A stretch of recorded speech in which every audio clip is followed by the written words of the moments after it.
Hey everybody, welcome to the Edge Summit in New York City. My name is Elena Kachan, I'm your host today, and we are in the Digital Content Studio, and I am here with an amazing, fantastic guest, Suruchi Shukla. She is the VP of Marketing at Minted. Thank you so much for being here, it's great to have you. Thank you for having me. It's Of course. fantastic to be here. Yeah, no, and I know you've got a stage session today, so if you get a chance, go watch. We'll be recording that and available for people to tune into. But today I wanted to talk to you about the evolution of AI, and especially when it comes to personalization. And I know it's evolved a lot these last few years, and I kind of wanted to, dip our toes in right quick and just kind of see how you embraced it. Was it something that you jumped on immediately, or were you kind of hesitant right off the bat? So last year, I started to have, I think it was one of the nightmares in one of my sleep, where I realized I was so behind. Like everybody around me was talking about it. I think this was around May last year when people were talking about it, but they didn't know what to do with it. So I reached out to this woman who claimed to be an AI expert already, and she's actually really good, and asked her if she would teach me. And so I did a boot camp with her, which was 4 weekends in a row, 3 hours every Saturday. And I brought that back to my team. So I'm one of those people, I'm an engineer by background, so I need to get my hands dirty and jump on it. So, we gradually started to bring it into the mix in the organization. But for me, it was important to just at least be knowledgeable about what was happening in the world, whether we adopted it quickly or not. Yeah, well, you're leading a team of marketers, so I feel like you have to kind of be on the cutting edge and make sure that you know what to tell your team and how to adopt it and how to leverage it. But that leads me to my next question about how has AI transformed the way brands are tailoring their shopping experiences to their customers, especially at Minted? And are there any future trends that you predict now that you dove head first? So I'm curious to hear your thoughts. Yeah, I mean, I actually think retailers are adopting AI fast and beautifully. And they're bringing us pretty, hyper-personalized experiences. We used to talk about hyper-personalization. Now AI is making it a little more real, a little more possible.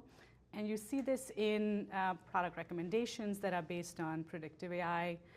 You see this in dynamic content that's on the site, and it's based on the consumer journey. Depending on which marketing channel you're coming from, are you a new or a return customer? So people are, of course, making those tailored experiences. Dynamic promos, whether you realize it or not, you are being segmented into based on your likelihood to purchase and offered a promo. When I think about what we're not super great at doing yet, is something like personalized pricing. And who's gotten it right? We all travel, we know airlines. All of us get probably a different price point when we're looking at booking our prices. We haven't brought that into retail as much, so I feel like that's next frontier for us. The other one that keeps me up at night is we've been adding a lot of chatbots everywhere, and chatbots is not new. 15, 20 years ago we got it. And I'm not sure how many users actually interact with them. And we've made the onus of interacting lies on the user. And how do we move away from chatbots and really bring what I call generative Q&A or predictive Q&A into our shopping experience, where the user doesn't actually have to take an action, but we realize what you need to do your shopping versus somebody else needs for their shopping, and tailor the content on our site to help you make your purchase. That would be amazing, right? Especially as a consumer. That's the prediction. We'll see what comes out in the future. No, I love that. And I mean, conversational commerce is already starting to creep up on us a little bit to where you get this tailored experience on the site using a chatbot. Yeah. But I do think that in our last guest, we discussed this too. People are a little hesitant to use the chatbots because they've just so turned off by them. Right. So I think it's going to evolve and hopefully be personalized and make it feel like it's a whole experience. Because like when you walk into a store, it's, you get that like, hey, how can I help you? Yeah, it's a one-on-one personalized experience, yeah. Exactly, I totally agree. I think it's going to evolve. I'd be curious to hear about your thoughts on AI and kind of simplifying and personalizing the online shopping experience beyond that. Like I love the predictions, but like what's happening now? And I guess like the general consensus of AI-powered personalization. Do you feel like consumers are willing to part ways with their data, especially to have that better shopping experience? What are you seeing? Yeah, I mean, I want to say, there's a study that came across my desk last week that said 83% of consumers are willing to share their data for the right personalized experiences. Yes. I do think that number is pretty high. Do we believe it? It does vary generation to generation. It varies brand to brand, right? So if I think about our younger millennials, the Gen Zers, Gen Alphas, they have lesser qualms about sharing their data with brands that they trust, right? So they of course grew up in a tech-first world compared to, I'm gonna age myself. You seem like you're a tech-first person. But they're also very conscious of convenience and time saving. Totally. And so if personalization is done right for them, they're willing to share the data. And personalization is, it's a tricky term, right? It's been around for a long time. But there is a limit to what should be personalized. And there's a gray line between being helpful and being creepy. And brands that get that right will have no problem getting the data that they require. Totally. I think that's a thin line and a balance that every brand struggles with, because you want to be data driven in your decision making and how you kind of approach that customer and build that trust. I mean, we talk about, being honest about when you're using data and AI and making sure that it's not being abused. But at the end of the day, retailers who can kind of make that experience really amazing, especially depending on the product. I mean, with you guys, it could vary, but I do love that we are trying to make that experience great online and in person, and that omni-channel piece, making sure that it's like the same across the board for your brand. Are you guys, I guess my thought is like, do you feel like your customers' expectations are evolving with your business? So, Minted has always been in the customization space, right? So our products have always been on that cusp of customizable, personalized as well. So the customers, I think, have a higher expectation of their journey feeling as personalized, because the end product is so personal to them. But, I'll give you, so Minted we're on a journey. We've just started. We also have to get our data right. Our data has to be clean in order to inform our segments. But who does this right? Who makes it helpful? Take Starbucks. I'm sure you're a Starbucks user. It knows exactly the way I take my coffee, what time in the morning, what do I pair it with. So it's all about that convenience factor that makes personalization right. So how do I bring that same time-saving and convenience factor into the Minted shopping journey becomes important. There are brands that also get it wrong, and getting it wrong is actually very easy, because I don't know if you've had experiences of this, but I've had brands that put me in a certain segment, and then I'm stuck in that segment, and I can't get out. What I'm going to say next is going to be controversial, but TikTok. I love TikTok. Everybody does, and we all talk about how great TikTok's algo is, and a lot of times TikTok gets it right. Sometimes TikTok gets it wrong. So I'll give you my example. I run a wedding business at Minted. I am not in the market to be getting married. Okay. Right? And so TikTok, I've been trying to get TikTok to serve me wedding content. I've shown my intent. I have searched for wedding stuff. I follow Minted, of course.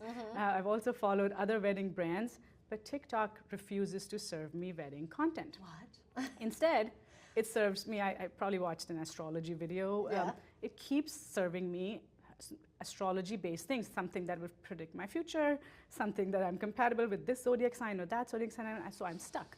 How do I get out of it? So that's the example of personalization.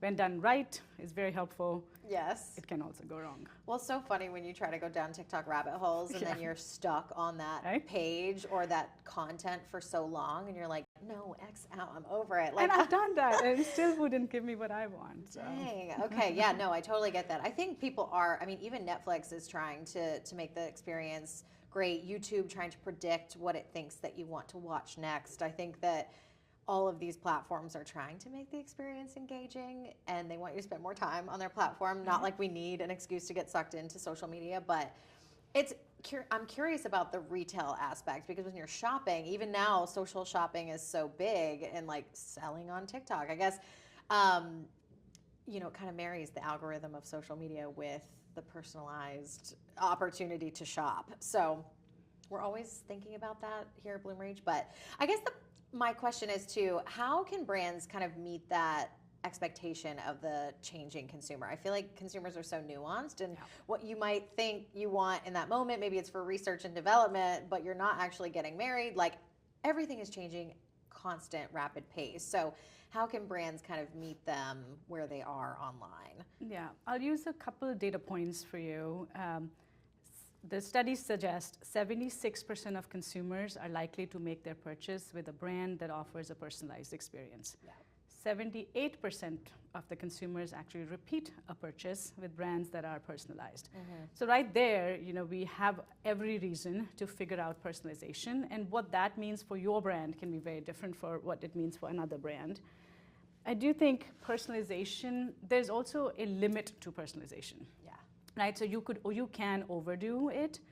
So it's almost like, take a step back, get the fundamentals right, figure out your data, and your data is made of many different data points. There's behavioral data, there's declarative data, there's like your customer is giving you signals in many, many ways. So making sure your data is right, and then you're using that data to get your 3 Ps right. 3 Ps being pricing, promo, product, right? I think even if you do that, and then just keep in mind that your user is changing every day, right? What might be important to them today may not be important to them tomorrow. So, as long as your data and your model changes with you and is offering the right things to the user, I think you have a winning strategy right there. And, you can overdo personalization and get to a point of diminishing returns.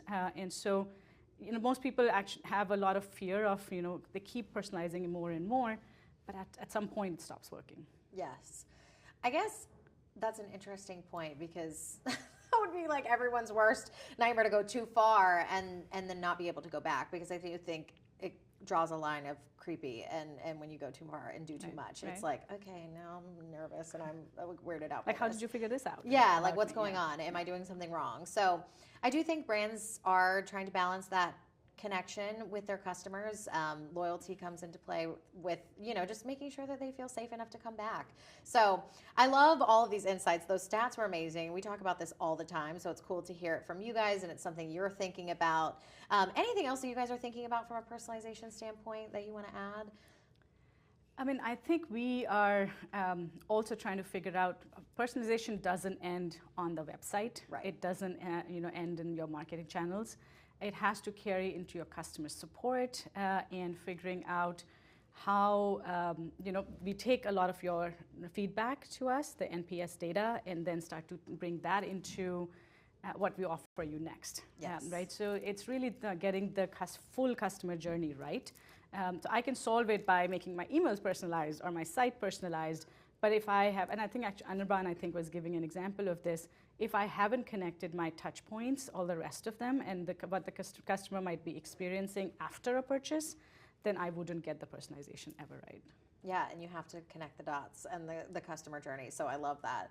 This has been an amazing conversation. Thank you so much for your insights. You guys will be able to see her on a panel here on YouTube or wherever you're watching. So thank you guys so much for tuning in, and we will see you for the next guest.